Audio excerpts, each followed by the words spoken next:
Well, thanks everyone for coming to the Sway Ventures pairing dinner tonight. This is all about Noon Home, which I'll let our guests introduce themselves. I think for us at Sway Ventures, I'm one of the team members, and I think we talk a lot about unity and bringing our team together. So tonight we couldn't have done it without our team members. So if I just get the Sway Ventures team, raise your hand: Greg, Najib, Patrick, Lonnie. We even have Erik, economist in residence, who was with us for the summer. So thanks everyone. It's great to see everyone come together for these. Sway Ventures, for us, we're really about investing in great teams that think software can change the world. So our view is what we get up and come to work about every day is we think software is going to transform our lives over the next 25 years. And one of the big themes for us has been around the connected home. And a part of that is a personal passion for mine, just having gone through time after time and trying to figure out how to automate my home in something that works and that is costly. So when I got to meet the team at Noon, it was like this instant connection. So ideally for us, we invest seed through Series B. We ended up leading the Series B after two and a half years of Noon Home operating in stealth mode. They just launched, so now available on noonhome.com, Amazon, a lot of 5-star reviews going, Home Depot, Best Buy, so it's, yeah, exactly. I'm one of the 5, but it's fine. So I think with that, I think thanks to everyone for coming. We're going to have a little bit of a fireside chat is the format. So before we get started, maybe just go down the line, if you guys would, just in a brief 60-second overview. If you can talk a little bit about Noon, Erik, and then each of your backgrounds. Cool. So I'm Erik Charlton. I'm CEO of Noon. We are focused on smart lighting, as you're aware of today. My passion, though, is the home and what home can mean in terms of safety and security and how it takes care of people. If you look at the home, the most strategic location of the house is the light switch. There are 26 of them per house. They are at entrances and exits, and people already see them as the interface to the home. We'll talk more about it, but if you talk about the home and the ability to deliver what we call magical experiences, that is the key location. For me, my background is I'm a product person. I studied product design twice, ran product marketing groups, but at my soul and at my core, it's about how do you create great products and great customer experiences. And I had taken a year off from Nest, traveling around, helping people in diligence, and I met this team. And I would say it was the single most detailed product-centric group I met in a year, and I loved their passion for what they were doing, their attention to detail, and so I said, I want to be part of this. And I got to meet Will and Annie. Will Lark.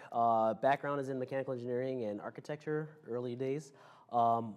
Fast forwarding a little bit, I think what I really love and am passionate about is tackling really big, systemic, larger problems. So when we think about the home, thinking about it from a bigger perspective of what is important to users, what is important to homeowners, what are the kind of like pain points they have every day. And what's fun is in the process is kind of challenging every question, putting everything out on the table and trying different ways, and then getting back to the core question of like distilling what really matters to someone, what are they looking for, and all those little exercises that we've all kind of gone through to really distill it or boil it down to something really simple I think has been thrilling, and I think we kind of look for that each time when we think about what experiences we want to bring the user. Yeah, Annie Cheung, so co-founder with Will, and then I work on the product management team for Noon Home. My background is in biology, was down the pre-med track, and then took a hard left and left that field. And I could not be more humbled to be working with the team that I work with today. We are, like Erik said, bringing lighting to market today, but there's so much more in our future, and I'm so excited to share what we're doing and probably a little bit of glimpse of how we think about the home. Well, we'll break tonight's conversation into two themes. I'll start kind of in the IoT, basically, as we think about the landscape in general, and then we'll drill into Noon Home. So, Annie, back to you. As you think about the first product that's now launched, what are you most excited about the product, and/or as you think about the product and what it's replacing, whether it's a light switch or another kind of smart switch that's on the market? So I recently had my whole house outfitted, whole house, I live in a loft, with the Noon product. And I had a couple in there before and was living with it, but now I'm really living with the whole system. And lighting is one of those things, even when we started this journey and started talking to people that are in the industry that are passionate about lighting, it took us a while to get there and realize lighting is extremely important to how we live and how we experience our homes. So for me, when I used to walk in the house in the evenings, I'd walk in, turn on one light switch, and live with that light in my whole space for the rest of the night. It did its job. I didn't realize the strain it was either putting on my eyesight, the way that it was kind of just very functional. And so I was speaking with a couple of the guys earlier tonight about how now with Noon, when I can swipe a scene and change the lighting to make it appropriate for what I'm doing, not only does it actually make the space feel better, but there's a lot of conscious thought that goes into changing the environment for what I'm doing next. And so it actually makes me a more active participant in how I'm living in my space and in my home. So as a user and as a human, that's what I'm most excited about. As a founder 1 month after launch, I'm extremely excited to be sharing it with the world. Yeah.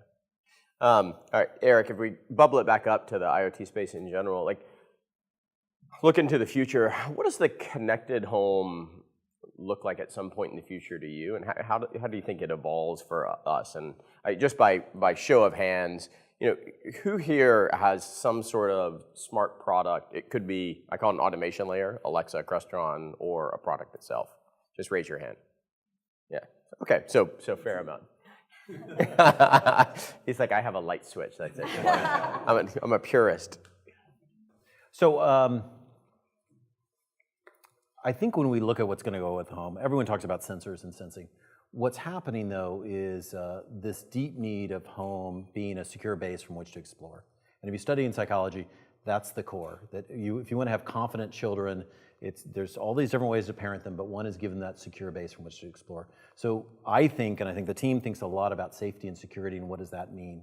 I think there are two industries that are going to be wildly disruptive what's going on in the home, and these are not imminent. We'll talk about what the journey looks like and how you go there. One is the security industry. I think this idea that your house says, I've seen some sudden violation and therefore I'm going to go into a screaming mode is a really basic concept that's going to fundamentally change. There's going to be awareness of expected and unexpected events. I always talk about hiding the Christmas presents in the closet, and no one ever goes in the closet, so if someone goes in the closet, I'd like to be notified. That's not an alarm event, that's a let me know. The cleaning lady comes on Wednesdays, and if she's not supposed to go in my closet, and if someone goes there, send me a notification. If there are more than 12 people or pets in my house, send me a notification. That whole industry and the way we think about it is going to fundamentally change, and that's a $40, $50 billion industry. The other one is, as you look at these sensors, and I think for those of you who studied the space for a while, we're so focused on and used to looking at motion sensors. Give me a sense of occupancy. The sensors we're seeing, the sensors we're excited about are as you start looking at richer data sets like radar systems that can understand your heart rate, can understand other people's heart rates, understand their locations. Now you start beginning a really different model of understanding the mindset of people in the room, actually even understanding health. We had a phrase which I really love, which is a wearable that you live inside of. Health monitoring as a bracelet is kind of an interesting idea. Now imagine health being rolled up in the whole way the home senses and takes care of you, and more importantly, your whole family. So those are at least two very large industries that I think will be dramatically affected by it. But it starts on a simple journey with a very simple product that people understand, and if you build trust with consumers, you can go on a journey to deliver those customer experiences. Yeah, no, that's very, very true. Will, we were talking about this earlier today. I was reading a report where Apple was saying they're really starting to focus on education at retail. Like part of what they were saying in this article was saying that the adoption of the smart home and connected home really has to do with education, getting the word out. As you've thought about launching the product, how do you think about education from a customer and a channel standpoint versus just creating a beautiful product? The beauty has to exist to make something desirable to get people interested, but I think what we're really excited about is this can work for different people in various ways. I think we do get excited about promoting like the larger vision and what you can do and grow with Noon, and the ways that it actually can make a real difference in the daily activities you do. But you can also kind of dip your toe in the water. You can have just a basic connected lighting system in a room and have that convenience of knowing that the lights are off when you're away, or being able to do things. And I think that how we educate the customers out there, it's going to, depending on the audience, people that are involved in like professional lighting or layered lighting, they get that right away, and they're like, oh God, you can do this, and you can detect light bulbs and give it the right dimming curve. That's amazing. But exposing the average homeowner to the capabilities or the potential of their home is something we're really excited about. That goes into how we kind of selected the space of being something very infrastructural to the home. And then that also goes to exposing people to what Annie spoke about earlier of the real impact of lighting. So I think if we can kind of get in the door with what the system can be and kind of start to show people the potential, and then just to grow with them and expose them to what they can really do and how we can actually make a profound impact on their day and how we actually do change their mood. It's fun because there's a lot of axes that we can play just within lighting and just on this little common thing that's at that doorway that you touch every day. Yeah. Annie, I now know more about lighting and smart home than I ever thought I would. Me too. Which I'm sure you do as well. So, one of the interesting stats, which I'll let you give the specific, was the percentage of people that actually will install their light switches themselves. But can you explain the different components? How would someone here in the audience, how would they go about doing it? They could do it themselves. What's that percentage? And then how else could they actually install the product? So over the past year and a half, maybe 2 years, we've continuously been doing research to understand, are people going to want to install this themselves? I think we probably did at least 4 or 5 surveys of a base of 5,000 people, homeowners, and we're shocked every time the number came back at 70% of homeowners that installed the last light switch they purchased, or a friend or family member installed it for them. I was absolutely shocked because I had never touched the inside of a light switch before we started this company. So it's something that people that are engaged in taking care of their home and doing home remodels will do. That said, we know that not everyone's going to be willing to do that. And also, we're not just a light switch, we're a system. So when you start installing more than 1, 2, or 3 light switches, it's maybe not a project you want to take on yourself. So we are partnering with a nationwide provider of installation, electricians, to make installation available for those that do not want to do it themselves. Those individuals will also be trained at how to set up in the app as well, so you're not left hanging when they get the physical product in the wall, but can actually talk you through the system and the features as well. For the DIYers, obviously we can't change the wires that are coming out of your wall, whoever installed those originally, but Will and our mechanical and industrial team have done an amazing job of tackling all the things that we can control. So for those of you who saw on the front, we have a mounting plate which allows people to hang the product while they're wiring it up, so it's not banging against the wall and causing scuffs and damaging the home. So really taking care of those small little details that we're not going to go out there and sell, but really taking care of our customer. We were showing the product to a pro installer, and I don't know if you've heard this. I think this is this week. And the guy said, oh, clearly an electrician was involved in designing this product. Which made us very proud. It's like, sorry, no. But you dissect the problem, you find the core issues, and you solve them. So Erik, kind of focus on the product for a second. As you think about, I want you to talk about what are some of the things that you can talk about that are coming in the near future.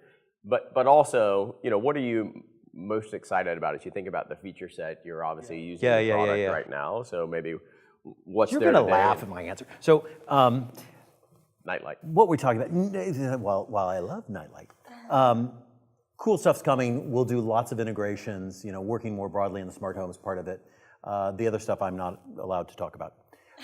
But it's implied by maybe some of my earlier comments. What I love about it, which is what I said you're going to laugh about it, so I built a home 3 years ago, and I put in one of these scene-based lighting systems, which I love, and spent many thousands of dollars to put it in key public rooms. I think the ability to 1/8, 1/10 the price without having to have a certified installer put it in my house is what I find really, really interesting. And I think one of the things that attracted me to this company is to say, this experience has been this exclusive experience for multi-million-dollar homes, and people, the research, you can take it for what it is, but people feel better, they look better, it affects health, and it's been limited to this group, and now for a fraction of the price, we're gonna make it broadly available. I gotta say, at some level, I love that mission, and then I think you will. I love the industrial design. I actually love the interaction and the physical touch and working with the product. Nest absolutely was not a smart product, and the discussion of whether or not we were connected, smart, or ultimately learning was one of heated discussion. I would say the unique position we had there was totally category-defining opportunity. The smart home really wasn't there. There were some products. The difference we face as a company, hit that directly, is that there is a known category.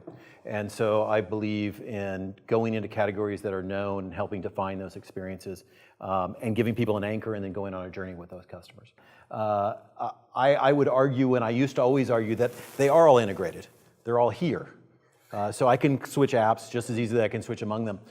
And while I kind of in my soul do believe that, what I'm seeing in the market is something quite different, which is now there is a very strong consumer expectation of integration, that those integrations are not abstract. I'd say 5-6 years ago as Nest, I literally met with a TV manufacturer who said, you need the thermostat to work with my television.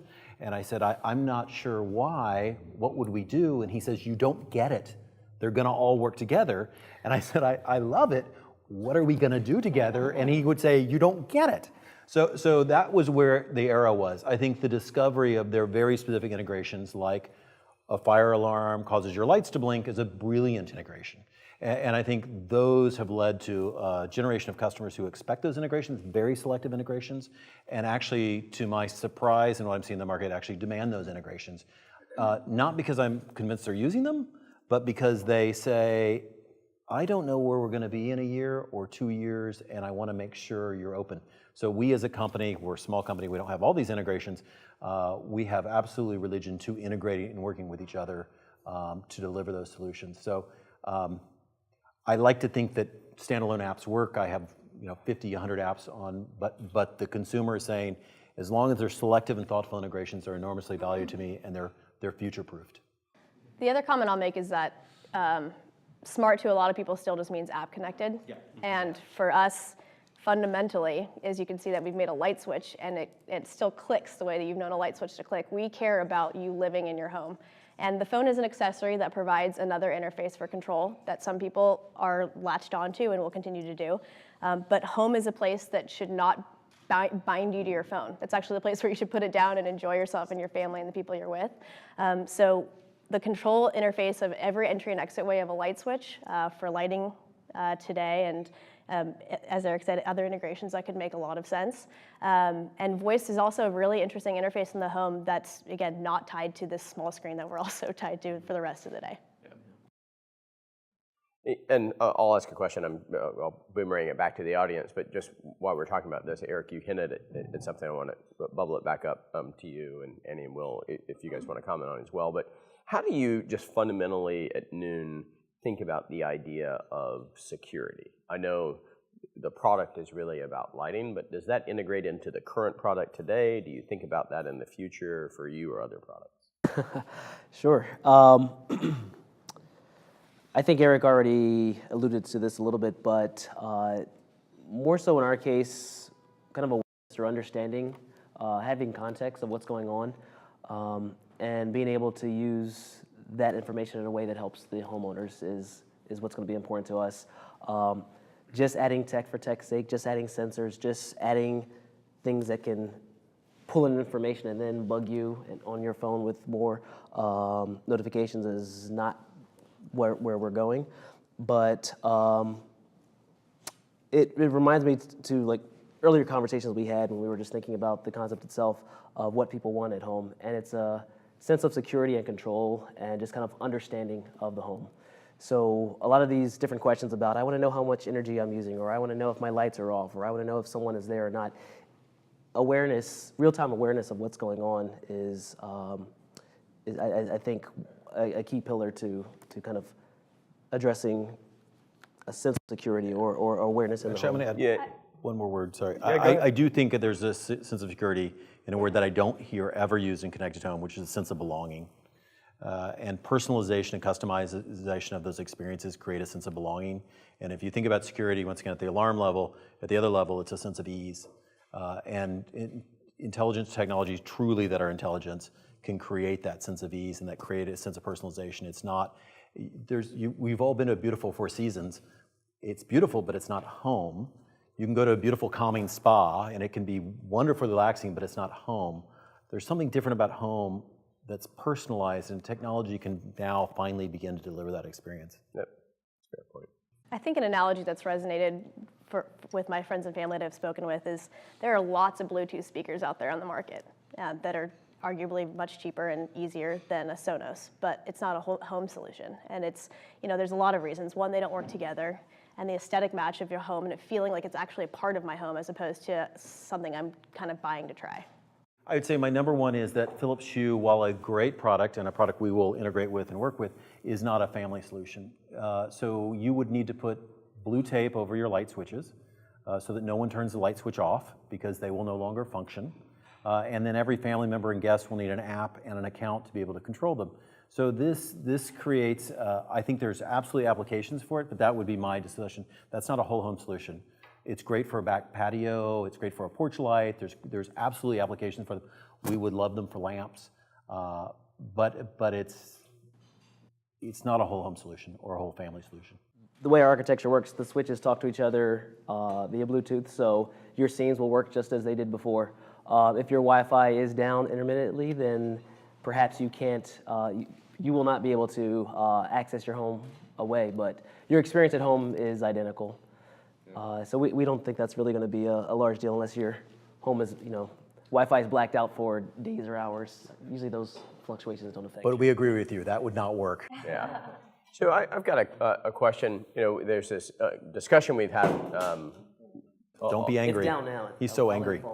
On a lot of different panels around machine learning and AI, just kind of impacting everything. But to us, it's a theme, not a sector of investment. So I think it's going to impact cybersecurity. It's going to impact the enterprise. How does machine learning and AI play into the connected home? Is it there today? Is it there in the future? Erik, I'll go a little bit. Sorry, yeah. This is kind of my wheelhouse. This has been a hobby of mine. So someone probably will challenge me whether or not it's here today, and it maybe is in some very, very narrow segments. It's absolutely not. These are all connected remote control products, and they call themselves smart, and they're not. They're connected. AI, I'm a big fan of Drexler's work. So I think this nonlinear, as he always says, 5 years from now we overestimate where we're going to be, and 10 years from now we horribly underestimate where we're going to be. This stuff is baking and bubbling in the background. Data sets are being gathered to create magic experiences. The size of the data sets to deliver something that is wonderful is a long way off.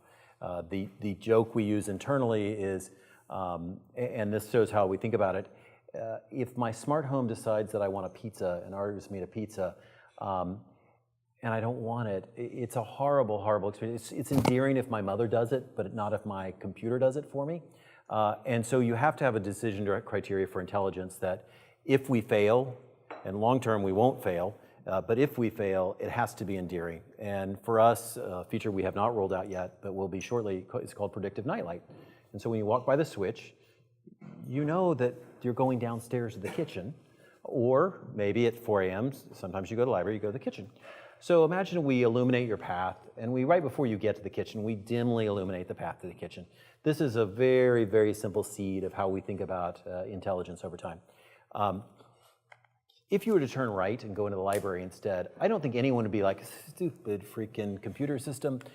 They go, that's really sweet. It thought I was going into the kitchen to get something to eat. If we intelligently turn the lights off on you to save energy, that's completely unacceptable. So the way we think about sensing, the way we think about AI right now, it's really, really early days, and we can make mistakes, but they have to be endearing mistakes. And for those of you who know Sebastian Thrun, he used to tell me a great story about his first car that they parked it in between two trees, and they told it to pull out of the parking space, and it calculated 50% probability of hitting the tree going to the left and 50% of probability of hitting the tree going to the right. So it went full speed right into the tree. So it takes time for these technologies to emerge, and we just got to make sure that we say, if 50% and 50%, don't pursue that opportunity. Fair enough. I like that. I like that. Well, I'll give one question for each of you to answer as a wrap up, and we'll let everybody enjoy the desserts, and we've got cocktails and music to go after this. So there's this idea of the connected home, and part of the idea, does it continue to evolve, or in your mind, does it actually go the other way? Like, do we start to get pushback where I have too many sensors and there are too many microphones in the home? It's almost like, are we going through a fad, and it will eventually go back to being simplistic, or will it continue to evolve? I think it goes back to exactly what Erik said about the conversation he had about everything should be integrated. I mean, should everything have a sensor? Maybe not necessarily, but if there's a good driving reason behind it and it's going to change the way that I experience my life in my home for the better, then absolutely. But technology should not be in there for technology's sake. We should always be driving towards experiences, and then the technology should support those. I think that we're still calibrating, so you'll still see products come out there that'll put more sensors and more, and we will get a little bit of a pushback, but my hope is that all these technologies will kind of dissolve into the home. So I think we're off to a great start where we're already, placing something infrastructural, but hopefully they dissolve into the home and they kind of, you really don't think two cents about them too often. But I think right now we are finding that balance of how much information is too much, how much sensing is too much. Yeah. But it's technology done the right way. It's just a tool to deliver a better experience, and that's what we're, again, calibrating on now. No, that's good. I think, a final thought from my end, we've talked a lot about this at Noon, a lot about this at Sway Ventures. I mean, I think in the short term, this is the 2 to 5 year period, it's echoing what you've said in my own words, is that I think these point solutions, Noon, being able to add these unique experiences around lighting, around motion detection, around sensing, will win, whether it's lighting or locks or thermostats, and they'll continue to evolve and the connectivity will get better. I think the automation layers, those connectivity points, will also continue to evolve, but I honestly think they're going to be dominated by the players that are there today. It's going to be Amazon, Google, and Apple, and maybe Microsoft starts to inch in there. And they're just going to give those away for free. So I was talking to somebody earlier, it's like, Crestron and Control4, they'll still be there, but it's going to be the 1% of the 1% for very complex homes, so go short it if you can. But I really think beautiful products, because just because you make a beautiful thermostat doesn't mean you can go make a beautiful lighting control. It is a very different product, so you're going to have companies over the next 2 to 5 years that can create multi-billion-dollar companies in these point solutions. So I think with that, thank you to the Noon team. I think it's been a pleasure working with you.